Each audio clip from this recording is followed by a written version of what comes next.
I'm Dara from Belly Bootcamp. So one of the top questions we get in our classes and from our clients and from our readers online is what's safe to do for my abs in pregnancy and postpartum? To get us started, we went to see one of our favorite physiotherapists, Liz Frey from Physio Plus in Toronto.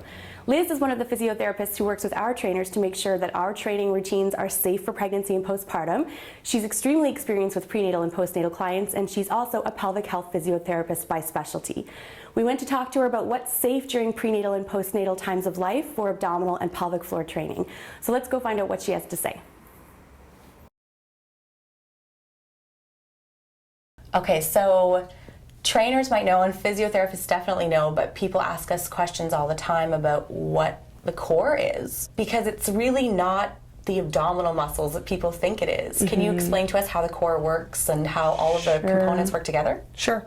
So as physiotherapists, we speak about the inner core rather than the outer core. Outer core is your rectus abdominis, your obliques, the muscles that actually move your torso, where you get that sort of definition. Sitting below that is the inner core muscles. So in the back, you have your multifida and your rotators along your spine. They're very small segmental muscles. Wrapping around the front, you have your transverse abdominis. At the top, you have your diaphragm that's sort of coming up and down with breathing, and then this sling of pelvic floor muscles on the bottom. So this creates like a canister, and that's how we describe the inner core muscles. How they relate to each other is if you have dysfunction in one area, you don't have a nice sort of inner unit to help support your pelvis and your back. And then you will potentially end up with back pain because your outer core muscles, your ones that are supposed to move you, actually are trying to help stabilize you. That's not their role. They fatigue, and then you end up with back pain.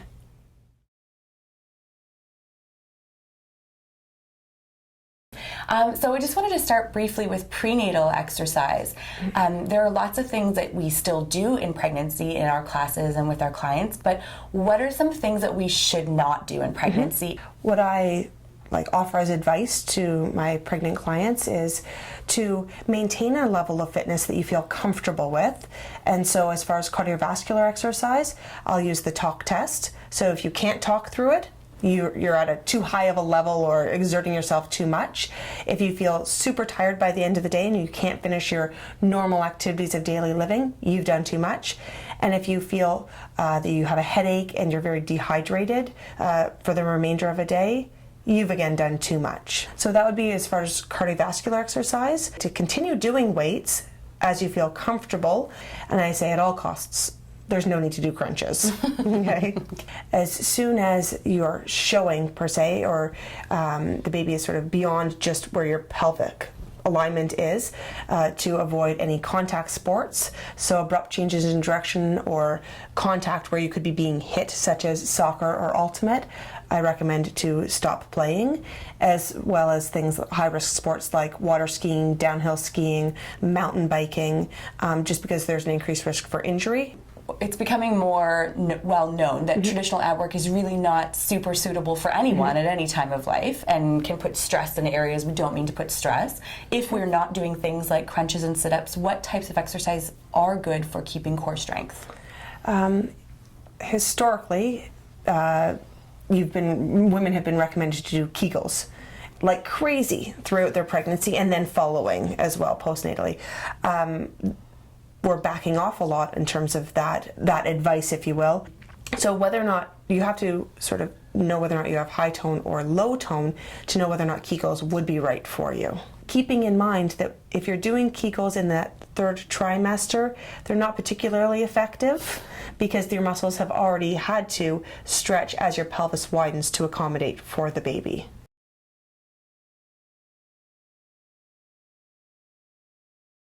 How do I know in postpartum if I need to see a physiotherapist? I recommend that all women come to see a physiotherapist, a pelvic health therapist postpartum. But my main warning signs that it is necessary to come would be if you suffer from stress or urge incontinence. Stress incontinence is if you have a little bit of leakage with jumping jacks, coughing, running, activities that would stress the actual pelvic floor muscles. And urge incontinence is I kind of described it as the key in the door. So when you're getting the key in the door and you're like, have to go, and there you go, you just went. Okay. And so again, that's not normal. That's the inability for the muscles to actually hold back the flow of urine. So if you suffer from stress or urge incontinence, those would be two main ones.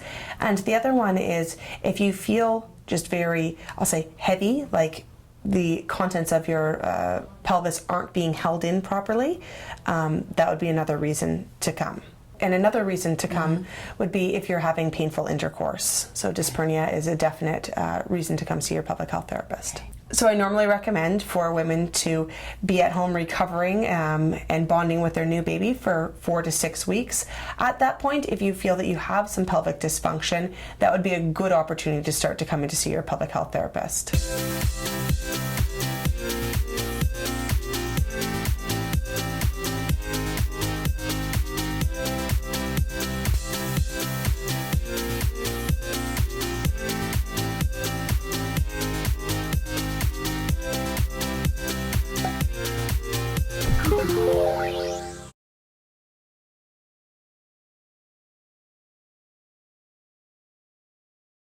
Okay, so Liz, in a few weeks, I'm going to be postpartum again. Aside from pelvic floor dysfunction, and you've given us some really clear warning signs about how I would know that there were dysfunction. Aside from that, what can you tell us about diastasis recti and abdominal dysfunction in postpartum? Sure. So what happens during pregnancy is as the child grows and so on, you have to accommodate, and so your abdominals, they will separate to a small amount. Some people separate more than others, and it's basically a separation of the connective tissue between your rectus abdominis, that's your linea alba. It will separate to accommodate your growing belly, if you will, or stomach. And then postpartum, those fibers will knit back together in a normal case. For some people, they won't come back together as we would hope or expect. So in which case, that's an opportunity for you to come to see your pelvic health therapist to get assessed, and then have an exercise plan for you so that you're not injuring yourself thinking you're helping in terms of your abdominal exercises moving forward.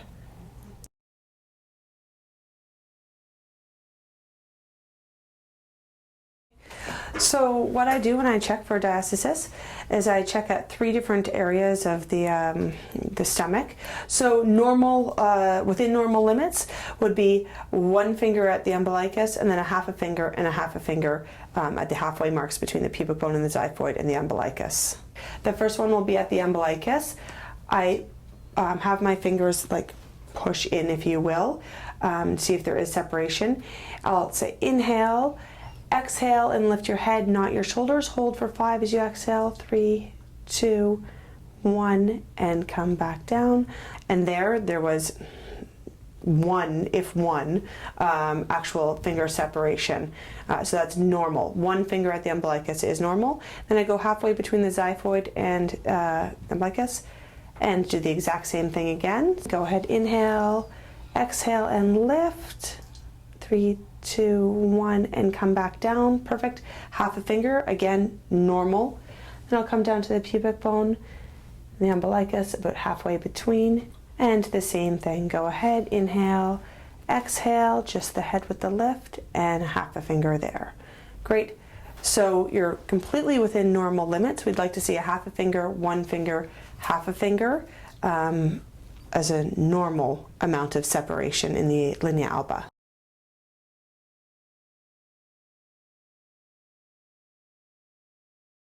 So we get asked a lot about abdominal splinting and abdominal binders in postpartum, and I know some cultures traditionally use abdominal binding in postpartum. Do you recommend abdominal binding, or when would you use abdominal binding? Okay. I don't recommend abdominal binding in terms of a preventative measure by any stretch. The only time that I do recommend it is if I've done an assessment for diastasis recti and there's a greater than 4 finger separation horizontally, then I would advocate to wear a binder, because what happens is the fibers are so sort of far apart, they don't really have a hope in knitting back together. So if we just approximate them, they'll have a better opportunity of coming back together.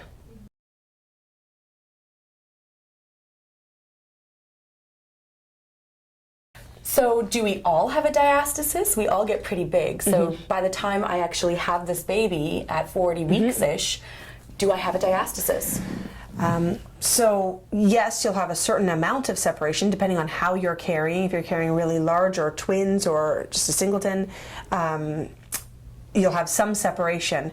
And what the research has shown is that at 8 weeks postpartum, what separation you have at that point is what you would have even a year later if you don't do a targeted sort of exercise regime, if you will, to help bring those fibers back together. So at 8 weeks, it's a very good time for us to assess and say, okay, where are you at with your separation? So before about 8 weeks, I should expect for it to be tender, soft, not as toned and not as functional as it would be the rest of my life. Absolutely. Everything is still sort of coming back together. I wouldn't be concerned up to the 8 week mark. So Liz, I'm say 8-10 weeks postpartum, I've checked myself or I've seen someone, a trainer or a physio, and I've realized that my muscles have not closed up the way that I'd hoped they would.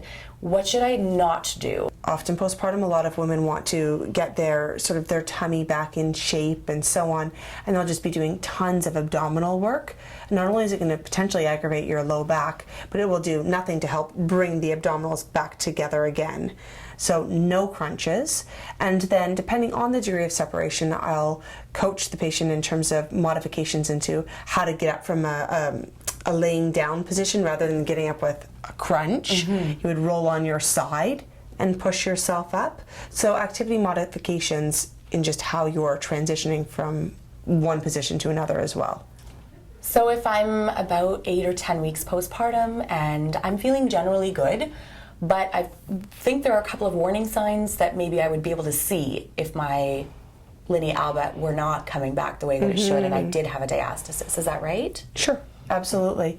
When you're getting up from a laying down position, if you notice that your stomach is either ballooning out or caving in, those could be good visual indicators that you do have some separation and that your abdominals are compensating accordingly.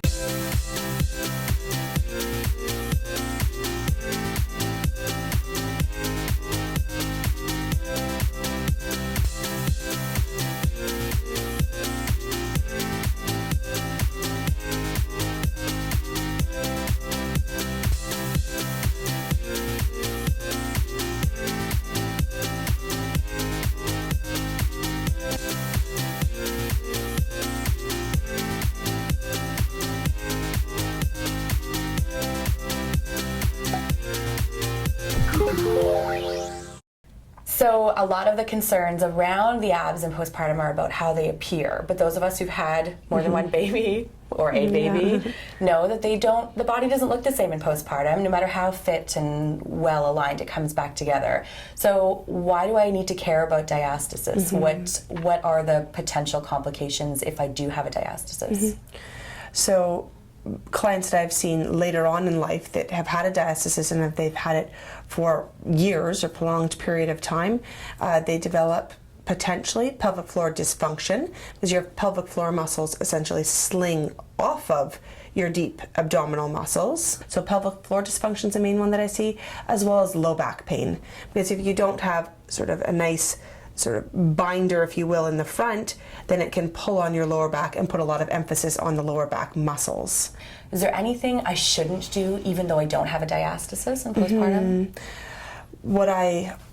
The advice that I offer to my patients is that I would still advocate for you to do the towel exercise, not going back to your crunches and sit-ups and so on, until your separation has come back to the normal, which is one finger at your umbilicus. So for the towel exercise, can I start right away after I give birth, or should I wait? And how often do I need to do it? What are the principles you recommend? I recommend for my patients to rest for the first 4 weeks, not be concerned about separation or what have you. At the 4 week mark, it's an okay time to start doing the towel exercise. I recommend doing it twice a day and doing 30 repeats of the actual exercise at each session. So I don't need to spend 20, 30, 40, 60 minutes a day focused on abdominal work in order to close a normal separation? No. Absolutely not. It should take up to maybe 5 minutes each session, so 10 minutes total. And no new mother has more time than that to spend on their abdominals. Yeah. Agreed.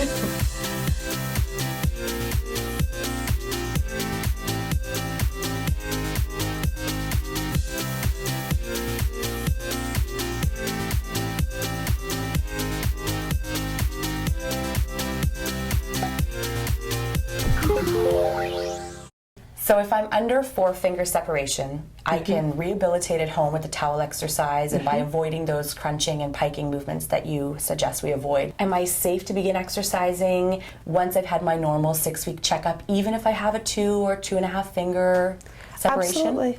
Absolutely. I advocate for you to be active, just not fatigue yourself going crazy with, say, cardiovascular workouts or really heavy weights at the gym. I say graduate yourself back to exercise. So if you were, whatever you were lifting weight-wise prior to pregnancy, go back to about 50% of that and work your way up.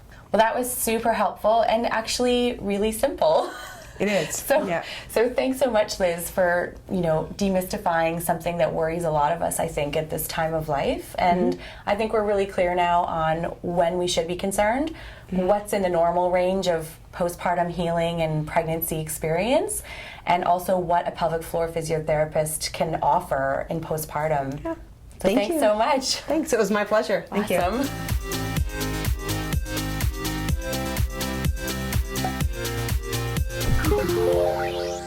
So I'm here with Kara, one of our Belly Bootcamp trainers. Hi guys. And Kara's graciously volunteered her body so that we can see what these postnatal exercises look like. We're going to start by showing you how to connect to your transverse abdominis, the deep core muscles that Liz mentioned in the video. These core muscles are super important to controlling not only the pelvic floor, so we don't have the leakage issues Liz warned us about, but also to rehabilitating that diastasis if you do have one, and also just to proper posture and looking great. So let's talk first about how to find those deep core muscles and not use the superficial six-pack muscles that we tend to focus on. So to do the towel exercise that Liz talked to us about, as well as to work out effectively in prenatal and postnatal and to prevent back pain, we want to figure out how to work our inner core muscles. And it doesn't always look the way we think it's going to. There are a couple of positions we want to avoid with our backs when we're trying to work our abs. First is a sway back or a really exaggerated lower back position. And she did do that herself. I didn't just push her down. So with a sway back, the abs are not working. The low back is holding the weight of the torso here. This is too much of a curve. The opposite of this, so sometimes people will try to flatten their backs out in order to work their abs. But in this position, we're not effectively working the transverse abdominis and the inner core either. For pelvic floor and transverse abdominis, as well as all other exercises, we want to try to find a neutral spine, which means that the pelvis is well aligned and there's a natural curve in the low back, not a very exaggerated one. From here, we can properly contract our transverse abdominis and do our pelvic floor exercises as well. And this is a position we want to be in when standing, when doing any kind of work, as well as for this quadruped work here right now. So let's get down on hands and knees just like Kara, and we're going to try a few contractions through the transverse abdominis to try to locate those deep core muscles. So on hands and knees, we're going to practice contracting transverse abdominis and pulling the abdominal muscles in towards the spine. Think of exhaling through your mouth like you would through a straw and drawing your belly button up towards the spine. There should be some definite movement and sensation through the abdominal muscles. You should feel it deep behind your belly button and in your pelvic floor. Okay, so we're going to exhale through the mouth like through a straw, drawing the belly button up towards the spine without moving the hips or the back, and releasing just to a natural position. Good. Exhaling through the spine, through the abdominal, and releasing. Let's try a couple of holds now. Now we're going to exhale, draw transverse abdominis up, hold, continue to breathe, and let go. One more time. Exhale, draw transverse abdominis, pulling the belly button up towards the spine. Hold, continue to breathe while you hold, and relax. Notice that Kara's spine moves only slightly. There's no sway back and no flattening of the back when she contracts TA. So let's try lying on our backs now and connecting with our deep core muscles in a back lying position so we can prepare for a towel exercise. Lay on your back with your knees bent, and we're going to practice finding a neutral pelvis, neutral spine, just as we did in the quadruped hands and knees position a moment ago. So Kara's going to place her hands on her pelvis, basically above her hip bones. And we're going to practice finding that sway back, flat back, and finally the neutral pelvis position. So let's notice how Kara's back moves away from the floor as she arches. In this position, we've got space between the back and the floor, more than we should have. The abs have let go and the ribs have come away from the pelvis. The opposite is the flat back. Here, Kara's going to tuck her bum under. The abs appear to flatten, but we also see that we've lost all of that natural curve in the low back. We want to find the in-between spot where those hands are parallel to the ground as they rest on the pelvis. There's a natural feeling curve in the low back. The ribs are drawn down and not thrusting out. Once the hands are parallel to the ground, the lower abdominal muscles are slightly contracted and we can contract pelvic floor and our deep core muscles without moving our spine and our hips.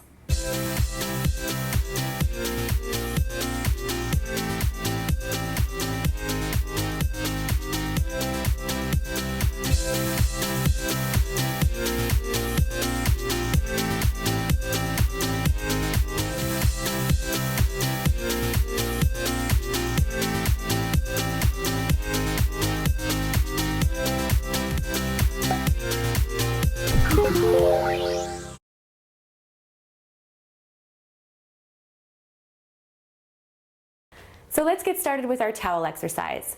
Kara's laying on her back with a towel or sheet or blanket, something long enough that you can cross it all the way over your tummy and pull it to either end.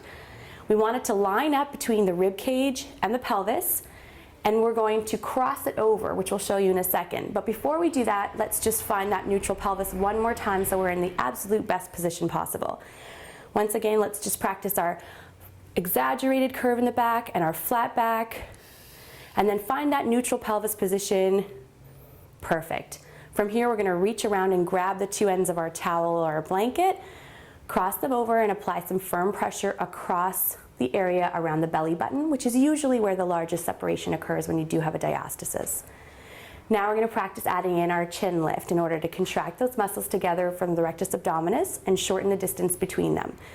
Kara's going to apply pressure as she lifts her chin, but not her shoulders off of the floor. She's contracting her pelvic floor, pulling down those abdominal muscles like we practiced, and applying pressure with her hands. Notice her shoulders are staying on the floor. We are not doing a crunch. We're only bringing the chin up, so we draw the ribs down, and the chin comes up to the horizon level of the torso. No sitting up or crunching here. Now, in order to follow Liz's protocol, we want to hold each one of these contractions for 5 seconds. So let's practice that. We're going to apply pressure across the two ends of the towel, lift the chin and hold, drawing those abdominal muscles down, squeezing the pelvic floor muscles upwards and tightening that canister of the inner core that Liz described to us, and release for about 5 seconds. Let's do that again. Drawing the towel together, pulling the two sides of the rectus abdominis abdominal muscles together, and relax. Are you feeling a burn, Kara? Oh yeah. You do feel them when you do them correctly. Notice she's not tucking her bum, she's not crunching her shoulders up, but what she's doing is effectively targeting just those deep, deep core muscles. I think we'll let Kara take a rest now, and we'll recap what we've learned. So let's recap what we've learned today. As Liz indicated to us, if you have fewer than 4 fingers between the two muscles of the rectus abdominis, and you've checked yourself at home or you've been to see someone, then you can rehabilitate at home. If you have leakage, back pain, or you just feel uncomfortable, go use your benefits if you have them, or if not, invest in the care from a physiotherapist. You won't be disappointed, and it can only help you along the way on your fitness journey. If you have more than 4 fingers on your linea alba between the two sides of the rectus abdominis, then you should be under the care of a physiotherapist, and there are definitely certain types of things that you shouldn't be doing in your exercise program.